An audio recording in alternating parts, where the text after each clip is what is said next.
Dear students, today I talk about research methodology and biostatistics, a series of lectures which is a precursor for any nutrition or dietetics student, for the matter of fact for any research student to conduct their research. It starts with hypothesizing your problem and making a sample size and sampling and identifying the correct design, and finally using appropriate statistical methodology to infer our results. So therefore, as a series we start with today sample size and design of studies and how to calculate the sample size, what are the different sampling methods that have been used to pick your sample, and what are the different designs of studies are there, so that you can do different designs for different types of your problems. Why you need a biostatistics or research methodology? Because no two individuals in this universe are same. There exists a variation. Patients vary, physicians vary, nurses vary, hospitals vary, measurements vary, disease states vary, immune response varies, drug adherence varies, diet consumption varies between individuals.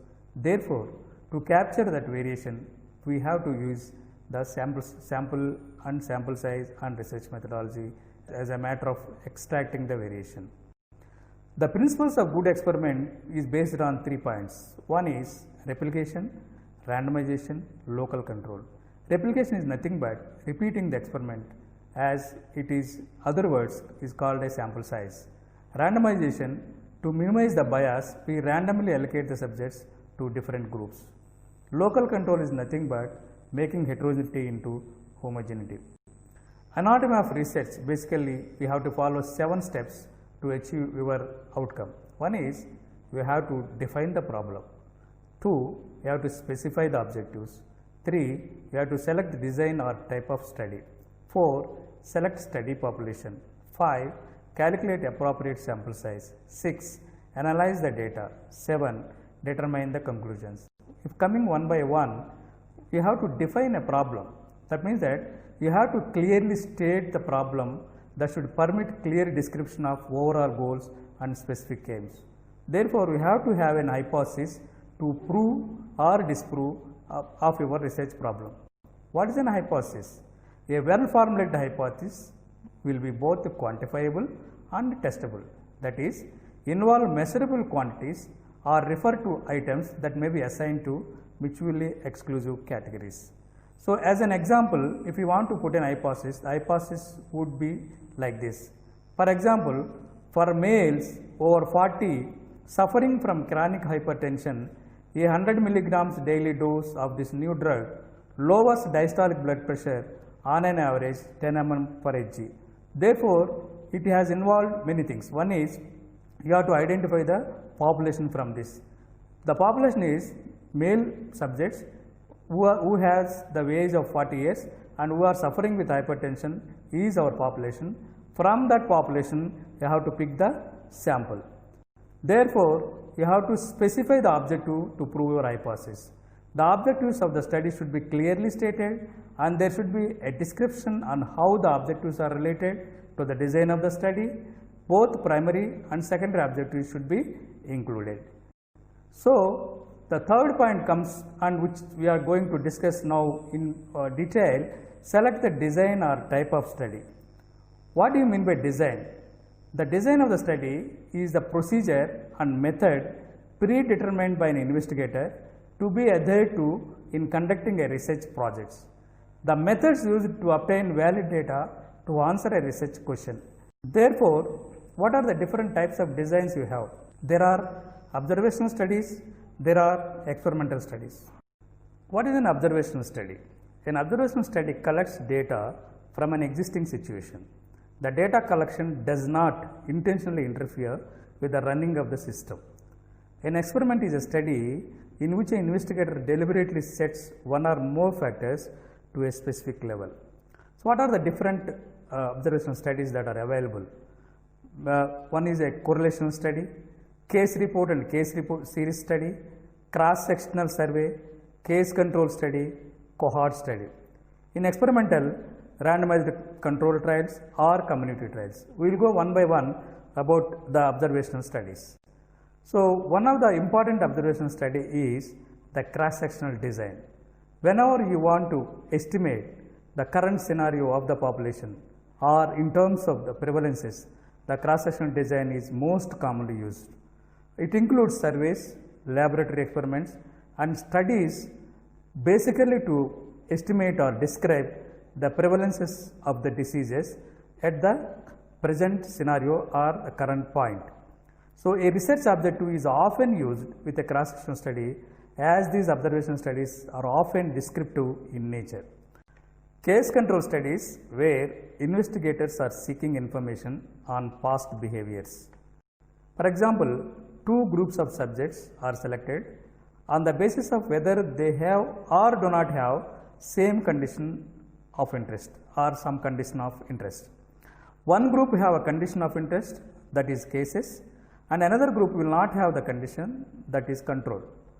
Individuals in both the groups are then questioned about the past exposure to possible risk. A reasonable conclusion will be drawn between the condition and exposure.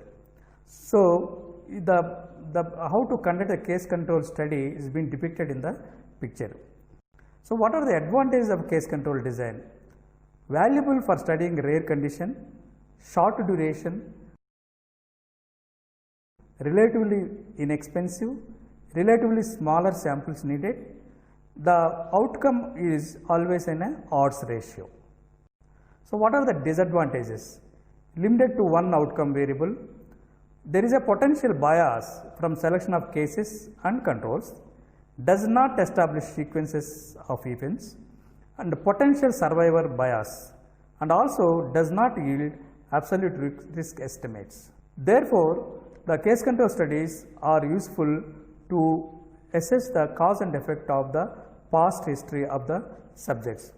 Another design, which is a cohort design, is also called as a prospective or longitudinal design, where whenever you want to see the dynamic changes over a period of time, we use this cohort study, which is also called as a prospective cohort study. Prospective cohort study, where selecting a sample of the population, measure predictive variables or risk factor present or absent, follow up the cohort, measure outcome variables, that is whether the condition is present or absent. So, cohort studies, the advantages being, so whenever we are using a cohort studies, that is basically to identify or to extract the dynamic changes over a period of time, where you can take different types of follow-ups in different time intervals and assess what is happening over a period of time. The advantages being logical process of exposure to outcome, establishment of absolute risk, or we can call as a incidence sometime. Exposure can be measured without bias and can assess multiple outcomes also. So, there are many factors where, for example, smoking and cancer, adolescent growth and development, these are the things where you can use cohort studies. The disadvantages being very large numbers will be needed for an uncommon outcome, even larger numbers are needed for rare disease, expensive because of the resources needed to follow people over a long time, results not available for a long time, usually restricted study of exposures which are measured at the start of the study, and increasing knowledge may reveal far more important. Randomized control trials, where similar groups of individuals from the same source of population are allocated at random to receive or not to receive an intervention, then observed for occurrence of the outcome. So, from the group of subjects or patients, a group will be randomly allocated to treatment, another group is randomly allocated to control and follow up for some time, the prescribed time, and at the end you compare the results. This trial is more robust because it is controlled, all the situations have been controlled. The advantages of the randomized control trials being comparability due to randomization and same effect of known and unknown confounders gets eliminated. Experiments provide strong evidence of cause and effect, allows standardization of the eligibility criteria, maneuver and outcome assessment, allows use of statistical methods with few inbuilt assumptions.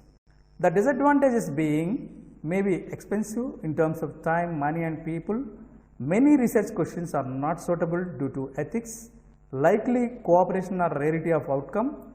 To a greater or lesser extent, randomized control trials tends to be an artificial situation. Now we are going to talk about two sequence, two period crossover design. Initially, the subjects were randomized and allocated to test group and the reference group, and after the conduct of the experiment for a week or 2 weeks or 3 weeks set by the scientist, and we take the readings of the test group and the reference group, and we will wait for some time of the washout where the effect of the drug is or the therapy or the intervention is removed. Again we will swap the test to reference, reference to test, and we again conduct the experiment for a week or 2 week or 3 week suggested by the scientist, and finally we measure the values and estimate the results. The advantage of this is each subject has an advantage of having both the experiment and control groups, and 1/4 of the parallel group sample size is enough for this kind of a crossover design. Different from parallel group design, have to see period effect, and also period versus treatment interaction also we have to see. If at all we want to go and estimate what the relative strength of various study designs, the clinical trial is the most stronger design, followed by cohort study, followed by the case control study, followed by the cross-sectional study, followed by the case series study, and finally the weakest design is being case report study. And if at all you want to see the suitability of the study design where appropriate designs are being used, if at all your issue is diagnosis, a cross-sectional study is appropriate. If at all your issue is therapy, the randomized control trial is appropriate. If at all yours is a prognosis kind of a problem, you have to use a prospective cohort. If at all yours is a cause and effect, then go for a cohort or case control study. If at all yours is a descriptive study, you should go for a case series or cross-sectional studies. However, more than one study design can be used to answer any given question of causal association. Now we are coming to selecting the study population. Selecting study population is also very important. You have to see the appropriate population to get your appropriate sample, otherwise the results which you are going to depict are going to be wrong. Finally, we are coming to calculation of appropriate sample size and picking up the appropriate sample. What is the importance of estimating of a sample size? One of the common mistakes in research is failure to estimate an appropriate sample size before embarking on a research project. If the sample size is too small, even the best study cannot detect an important effect, and this can contribute to further confusion surrounding a topic. The process of estimating sample size can be technically complex, and of course a statistician intervention is essential in this process. So why is sample size calculation is important? Because of three reasons. One is economic reasons, second one is ethical reasons, third one is scientific reasons. Economic reasons in the sense, as we are taking only sample, not we are taking the entire population into consideration, you are likely to save your resources, time and logistics. The very sanctity of the sampling is to reduce or minimize the logistics. Ethical reasons. The ethical reasons in the sense, if at all you take a less sample size which is required than the one which you are planning, then if at all you are taking animals and sacrifice and got the results, then it would not prove your hypothesis, then you are doing ethically wrong. Scientific reasons, as there are sound scientific formulas are available to calculate the sample size, you should go ahead with the formulas and use those formulas and calculate appropriate sample size. Before you calculating the sample size, you also should know about how to pick a sample or a sampling. What are the principal steps that are being used or that are in the sample survey? So there are different steps to pick a sample or to conduct a sample survey. One is you have to write down the objectives of the study. A lucid statement about the objectives you have to write down and keep it ready for your study. Population to be sampled. You have to identify the right population for collecting the sample and use that sample only into your research. Data to be collected. You have to, before going for a survey or research, you have to identify what type of data, what are the variables you require to include into your research, you should identify before. Degrees of precision, I mean to say degrees of precision is nothing but since you are taking sample, you are not taking the entire population into consideration, you are likely to commit some error. That error you have to identify whether it is a 5% precision or 1% precision or 0.1% precision. The method of measurements. So, you also have to priorly define what are the different instruments you are using to get your data or to estimate your results. The frame, you have to make a frame of all these above 5 points and ready for taking or collecting the data. Now comes to selection of the sample, how to get the sample. There are different methods available, different sampling procedures are available to pick the sample, which we will discuss in the due course. The pretest, before going for a real survey, you have to do your pretest whether all the subjects which you are planning or all the questions which you are asking are getting appropriate answer or not. Organization of the fieldwork, it depends upon the managerial skills of the individual scientist or individual researcher to get the sample. Finally, you have to summarize after you collect the data, your results and analyze the data, and finally you have to write down the inference of your thesis. So, what is the advantage of this? The information at present whatever you are getting will be used for the future surveys, taking your results as the baseline of the research which they are going to conduct. So, what is a sampling? What, knowingly or unknowingly you are doing sampling every day. In olden days, our grandmother used to see a grain of rice and see whether the rice is cooked or not. That is also sampling. Therefore, now we are using some statistical and mathematical formulas to pick the sample, which we call as a sampling. So, a sample is a finite part of the total population. So, we pick the sample, identifying the population. From that, based on the sample size which you have calculated, you pick those many samples and analyze the data and interpret the results. So, what are the different types of sampling procedures that are available? There are non-random sampling, there is a probability or random sampling. The non-random sampling basically is a convenient sampling. For example, you take a snowball sampling, which is also non-random sampling, but is very important. This is typically used in qualitative research when members of a population are difficult to locate or for a covered subpopulations or non-cooperative groups. So, recruit one respondent who identifies others, so on and so forth, go on picking the sample, primarily used for exploratory purpose of, and also it is called the non-random sampling. There is also a convenient sampling, there is also a purposive sampling, there is also a quota sampling, which are not random, but all are non-random samplings. In the random sampling procedures which we mostly use for scientific inquiry, there are 4 important random techniques. One is simple random sampling, second one is stratified random sampling, third one is systematic random sampling, the fourth one is cluster random sampling. So, starting with a simple random sampling, it is a method of selecting some small or sample units from the population where everyone has got an important or everyone has got an equal chance of being included in the sample. So, generally we have knowingly or unknowingly we have been doing since our childhood. Suppose we want to pick one person, we used to put all the names in a box and pick that person name. That is also nothing but a simple random sampling. So, simple random sampling has a disadvantage of getting the sample from one direction or one place. To overcome that, we use the random sampling called stratified random sampling. Stratified random sampling.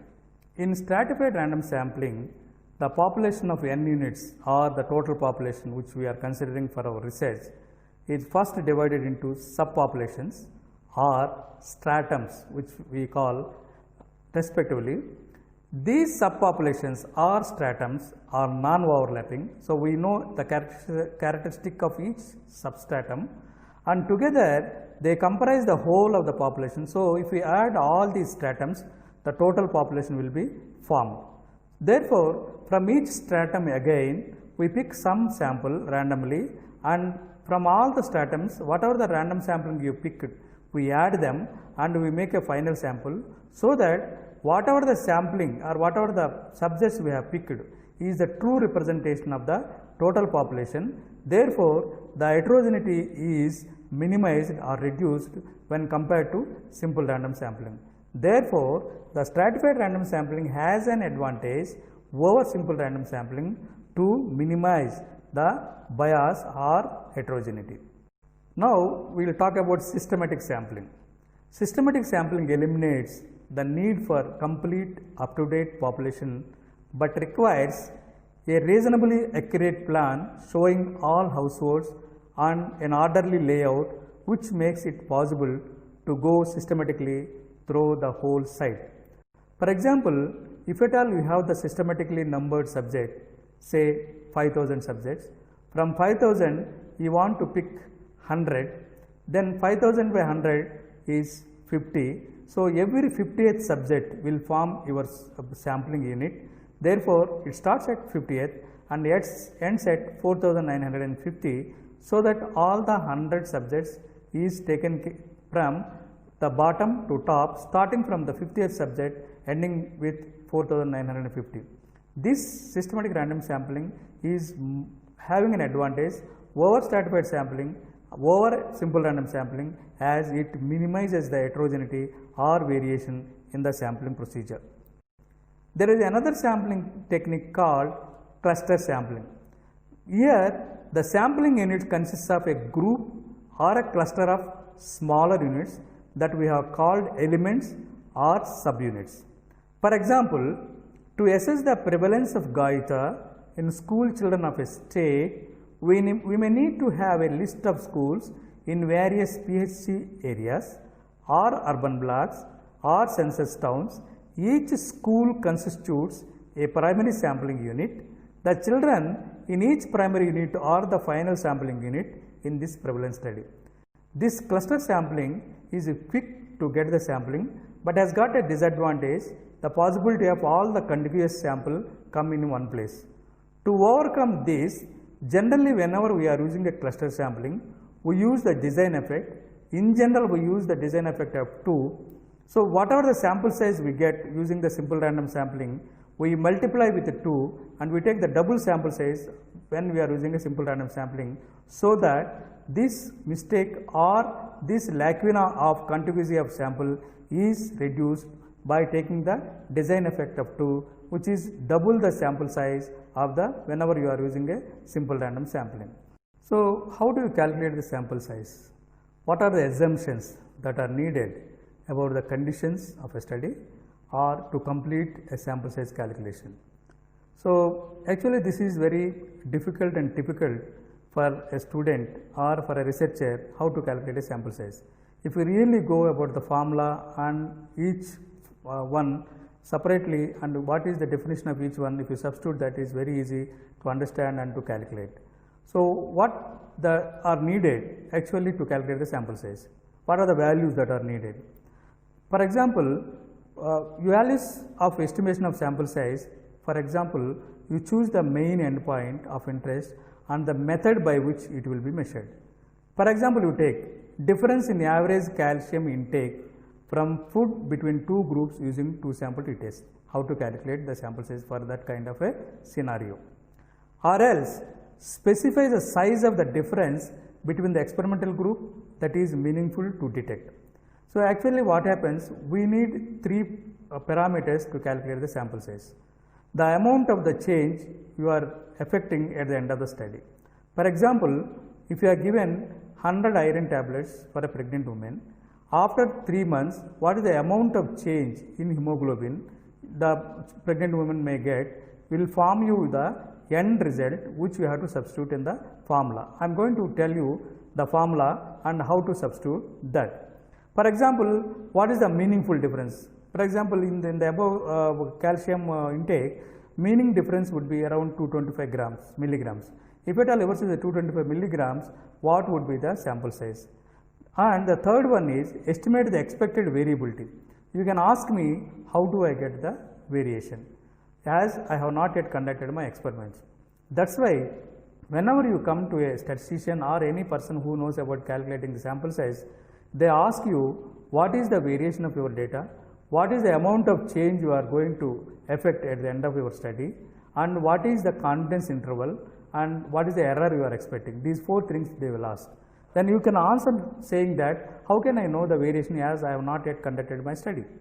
Then the answer for that is, you have to go for a literature survey or any thesis work, or some people who have done the similar kind of a research and kept as a thesis. You take their standard deviation or variation as if it is yours, and the amount of change to be actually done by yourself or any animal experiment, or your wisdom says that if I give this intervention, this will happen. That is the amount of change, and the variation in the data, and the error.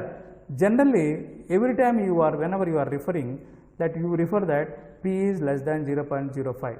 What does that mean?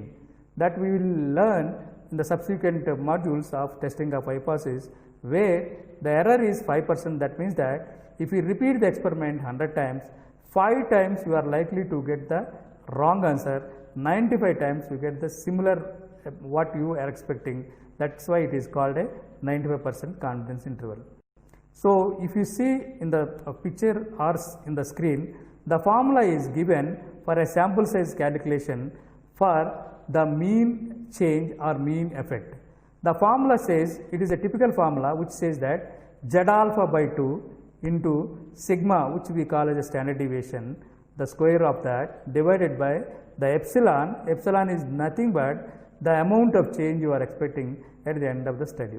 So these are the 3 parameters we have to substitute. The first parameter, Z alpha by 2, is nothing but the 95% confidence interval or 5% error, which is in general the value is 1.96, which is available in the tables of statistical textbook. You need not do any research for this. This is easily available, and it is already available in the tables given in the statistical textbooks.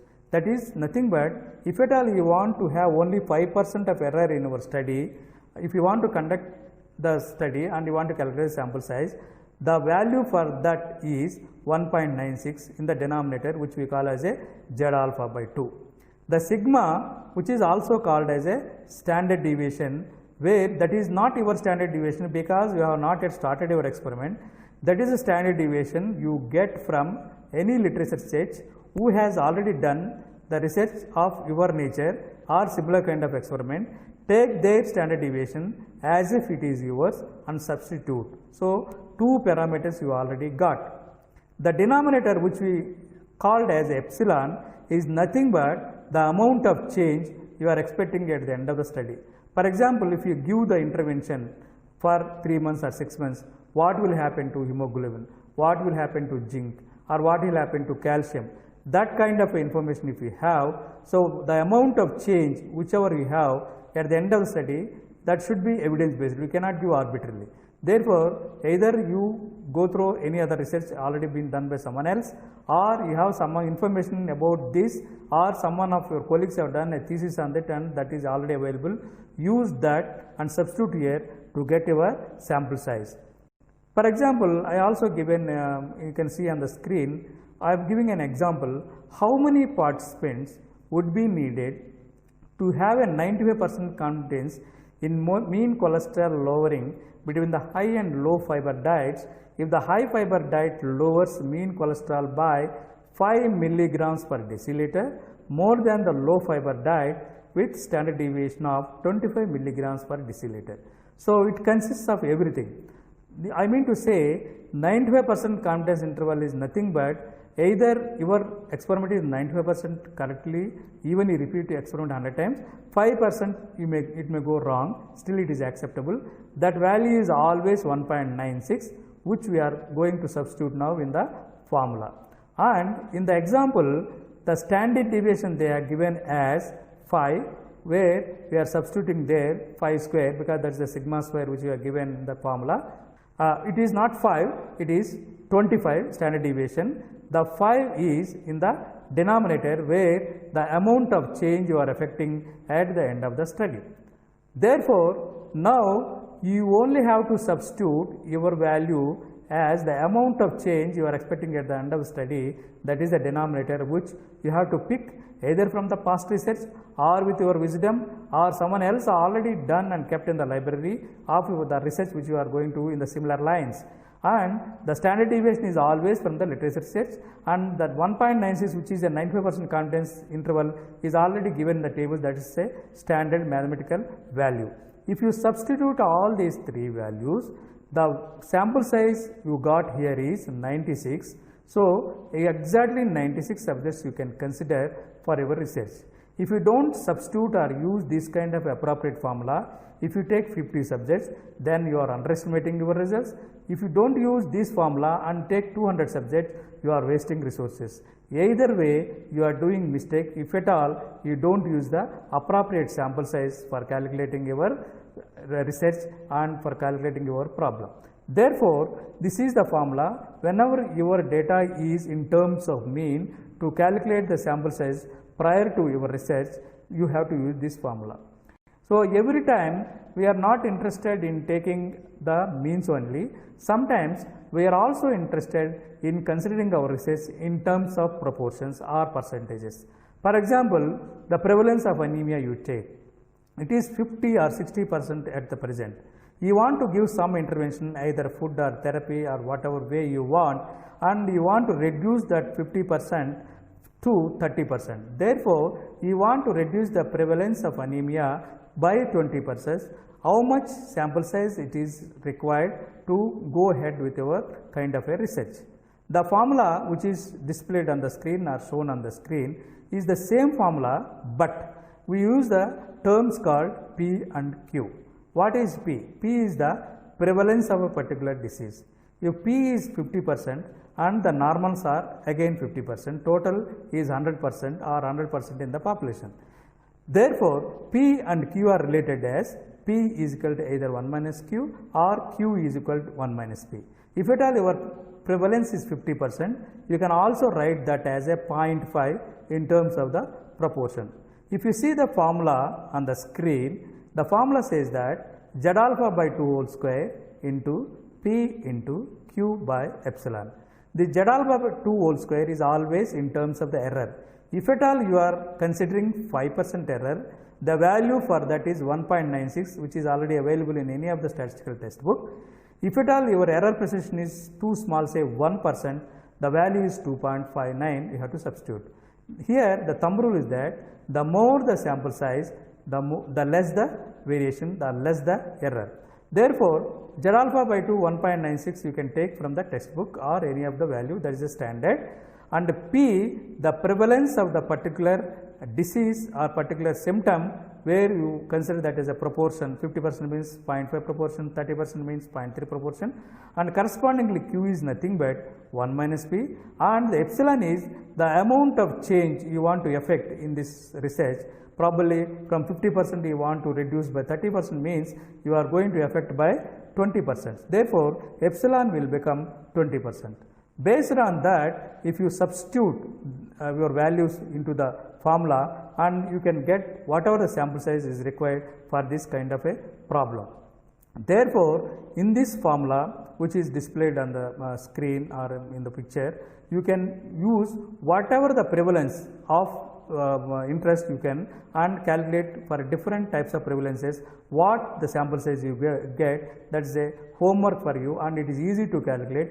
Only thing is you go ahead with the what are the different sample sizes are required for different types of prevalences, and based on the different type of prevalences and what is the sample size, and based on the different types of the amount of change or the error in the denominator, what are the different sample sizes, you just go on changing the values in the formula and you will get different sample sizes for different types of P's, different types of epsilons, and also if you want to increase the confidence interval from 95 to 99, the sample size also increases. Therefore, the more the sample size, less the variation. So, this is the way you calculate using the prevalences, and previous one we talked about using the means.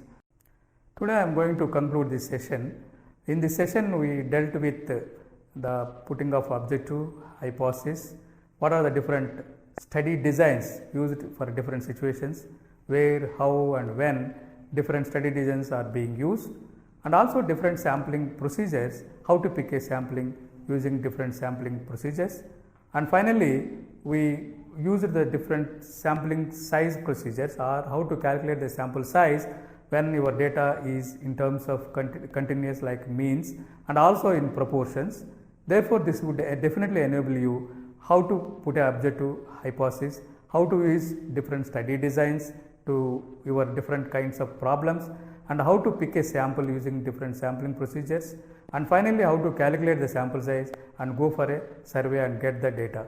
So, this finally enables you to get the data and which will be subjected for statistical analysis further.